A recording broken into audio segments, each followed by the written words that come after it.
Good morning, or depending on when you're watching this, good afternoon, good evening, or good night. My name's Ross, and as always told, out of Voice of Radio. So today we need to talk about a new Pokémon TCG Pocket expansion.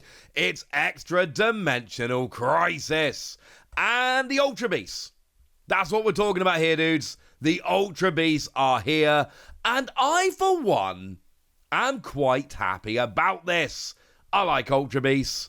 And of course, the last set was very much a Gen 7 set. So we introduced Gen 7 with our previous set, Celestial Guardians. Seemed like Ultra Beast was the logical next step now, didn't it? And apparently, Buzzwold's our dude here.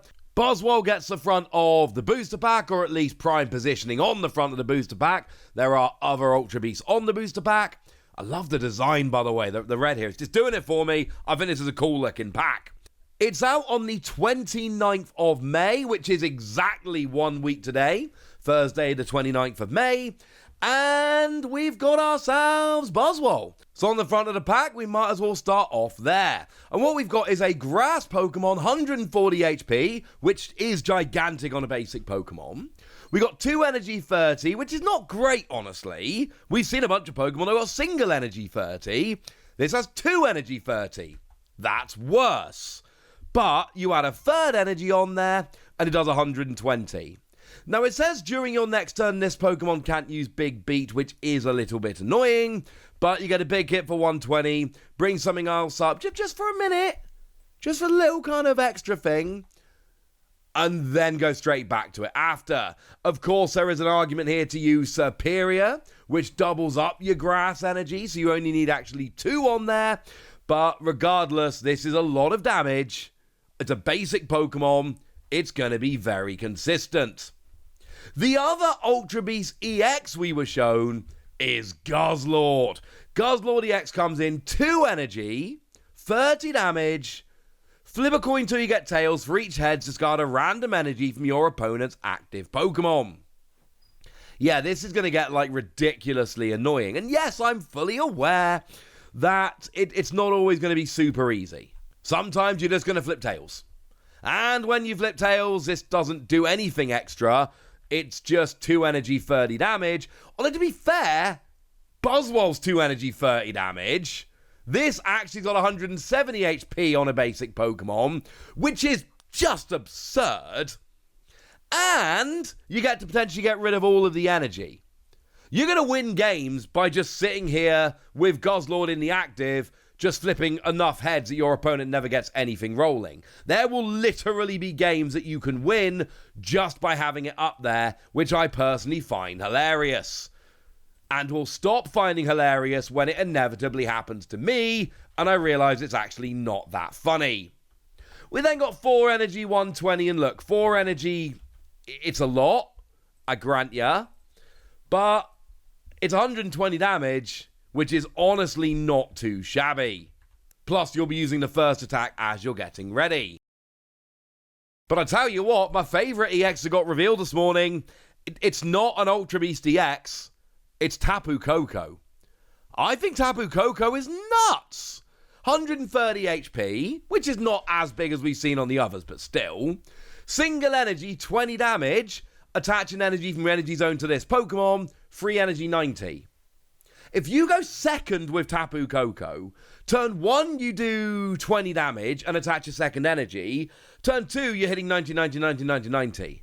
You hit 20 damage for 1 turn, and then you're hitting 90 for the rest of the game from there.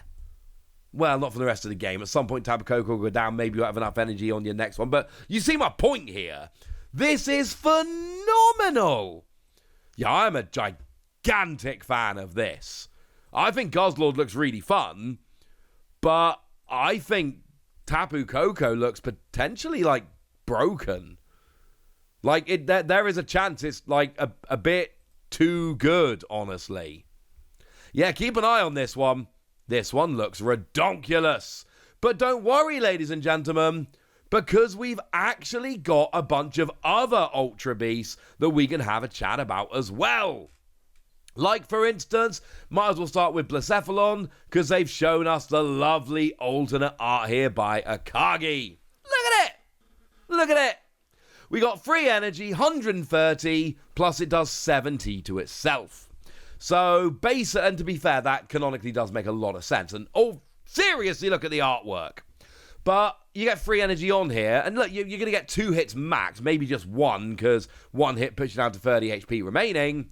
But it's a single-point Pokemon that's going to hit for 130. You cannot tell me that doesn't sound kind of awesome. And then, obviously, we've always got that old trick of, using our old friend Moltres. Feels like ages since I talked about Moltres. But yeah, our old friend Moltres is still going to be here if you need him. Just putting that one out there. What else have we got in terms of Ultra Beasts here? Well, we've got ourselves a Celesteela. Once during your turn, you may switch your active Ultra Beast with one of your bench Ultra Beasts. Phenomenal. Now, the attack is free energy, 100, flip a coin, if tails it does nothing. No! But this should be on your bench. Basically, every time you're playing an Ultra Beast deck, this should be on your bench. Because it's ridiculous. Just switching. Just every turn switching. And, of course, assuming it works here like it does in the regular Pokemon TCG, which it should, what you could do is attack with Buzzwole, retreat with Leaf, switch the same one back in with Celesteela. Oh, look, now it's a new Pokemon and you can attack again. So Celesteela actually makes Buzzwole significantly better. We've then got Nihilego here. Your opponent's active Pokemon takes an extra 10 damage from poison. And it doesn't say it doesn't stack, so if you've got 2 down, it does 20 more. And it doesn't say it has to be active. So, yeah.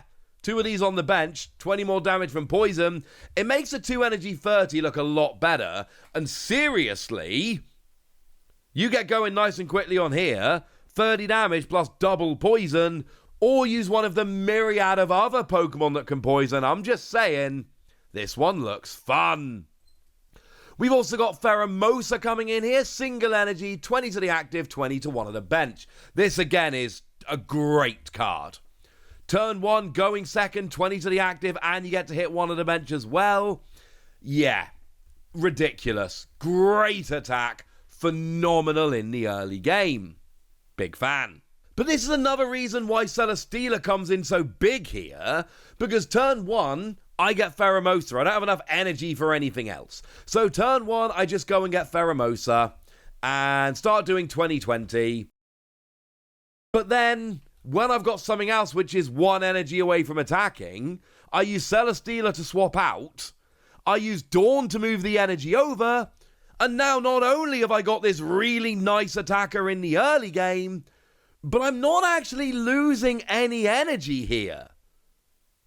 Because I'm able to move it from one Pokemon to another. I adore this, seriously. Cannot stress enough, if you're playing Ultra Beast, Celesteela is nutty good.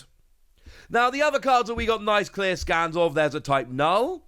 Single energy, 20 damage, flip a coin if heads 20 more. Actually, turn 1 going second, 40 damage on a single energy is not bad. We'll have to see how the evolution goes, but it's alright for now. Silvally, it might be good, we don't know, we'll have to see. And then there's a Rowlet, which, playability-wise, but it's Okacheke, who's my favourite artist. Look, and to be fair, single energy 30 is really good. So if you can flip treble heads, only a 1 in 8 chance. But if you can flip treble heads, this is awesome. But seriously, look at the artwork here. Best artist working in the Pokemon TCG. Absolutely crushing it. It's just a little bit sad, honestly, that it's not going to be a real card. It's not going to be a physical card, at least. It's a real pocket card. But it's not going to be a physical card. And honestly, that makes me genuinely sad because I absolutely adore this. Look at the artwork. Boo. Well, yay for the artwork. Boo that I'm not having a physical card. Now, that's what was shown off in the press release. But don't worry. Don't think I haven't been trawling through the trailer, getting screenshots of every single other Pokemon. There was some more shown off. So here we can see the Pheromosa I've already told you about. But we've got a Kartana, single energy 40. Now, it's got 60 HP, which is low. But seriously, single energy 40 is ridiculous. Like, when the game started, everyone was playing Farfetch'd because it did single energy 40. And I told you a lot that if this hit for weakness and did single energy 60, it would be ridiculous.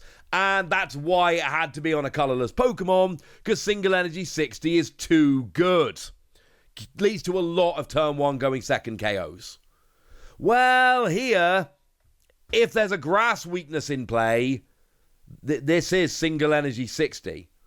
Turn 1 going second, single energy 60. There's a lot of 60 HP basic Pokemon around right now. Make no mistake about it, this is a huge card. If we ever end up in a format where grass weakness is relevant, or there's a drop event, for instance, where grass weakness is relevant, this thing gonna own, ladies and gentlemen. This thing gonna own. Seriously, Kartana is ridiculous. Xurkitree, it's a little bit blurry, but we've got free energy, 60 damage plus confusion. 100 HP, free energy. It seems a little bit expensive to me. I don't think this is quite good enough. Yes, I know we got Magneton for energy acceleration and all of that. That's not lost on me. I still don't think this is quite good enough. But hey, you know the deal. Would always love to be proven wrong. Now, we also got ourselves, along with Blacephalon, we had a nice look at Naganadel. Single energy, 40 damage plus poison. If you go and combine that with the Nihilego I showed you, yes. Seriously, single energy 60 is not too shabby. Especially if you go first. This is a really good going first attack. Go first, can attach an energy. So what you really want is a good stage 1 single energy for turn 2. That's what this is. We then got Stack Attacker. 2 energy, 40 damage, and it takes 20 less next turn. Not so hot on that, but it's not hard to imagine a world in which that could be useful. Now, if we have a look here, we've got a nice little trio of cards. Alolan Diglett. Single energy, 40 damage. Flip a coin if tails, this attack does nothing. But I've told you how great single energy 40 is. Honestly, it's worth it even on a coin flip. Zeraora, 2 energy 50 is okay, but at the end of your first turn, take a lightning energy from your energy zone and attach it to this Pokemon. If you go first, this card is ridiculous. Because turn 1, you can't attack. Well, you can't have any. You can attack if you've got energy, but you ain't got no energy. End of your first turn, you get an energy. Your opponent has a turn, but they can't evolve. And then you have on your second turn, you attach an energy 50 damage. If you go second, it's far less good. But if you go first, this Zeraora is ridiculous. Seriously, between Zeraora and Tapu Koko, I kind of want to play aggro lightning for a little while. And then Shinotic, once during your turn, you may put a random Pokemon from your deck into your hand. The attack 2 energy 40 is terrible, and I'm not sure how I feel about getting a stage 1 just to get my other Pokemon out when I'm only playing a 20 card deck anyway. But you can't deny that's a very nice little ability. And then they showed us Full Art Lusamine. And this is, you can only use this card if your opponent's gotten at least 1 point. Choose one of your Ultra Beasts, attach 2 random energy from your discard pile to that Pokemon. So all of those attacks on the Ultra Beasts I said were a little bit annoying. This is why. You've got to wait for your opponent to take a point first, which makes a gigantic difference. But now all of a sudden, Buzzwole, single energy 120. That's amazing. Or Guzzlord, 2 energy 120, with the first attack there as well. That's kind of amazing. Blacephalon, single energy 130. You see how these cards get transformed with Lusamine? Not a coincidence. So there we go. That's everything you need to know about Extradimensional Crisis. All the cards that have been revealed so far. So now it's over to you guys. Are you as excited for these cards as I am? Let me know in the comment section. Which ones are you most excited for? I've told you, but now I want to hear from you. So go nuts in the comment section, but be nice. And then make sure you like this video, subscribe to this channel, follow me on Twitter at @TheWasi. That's where we talk about Pokemon and a whole bunch of other card games. And please do consider checking out patreon.com/PTCG Radio, where you can support the channel, get some bonus podcasts and all kinds of fun things. And get shoutouts on the channel like the lovely Jelena Renji, who's been a supporter of ours for a while now, has helped out with a bunch of stuff, and is just generally an awesome person. So shout out to them for the support and the loveliness.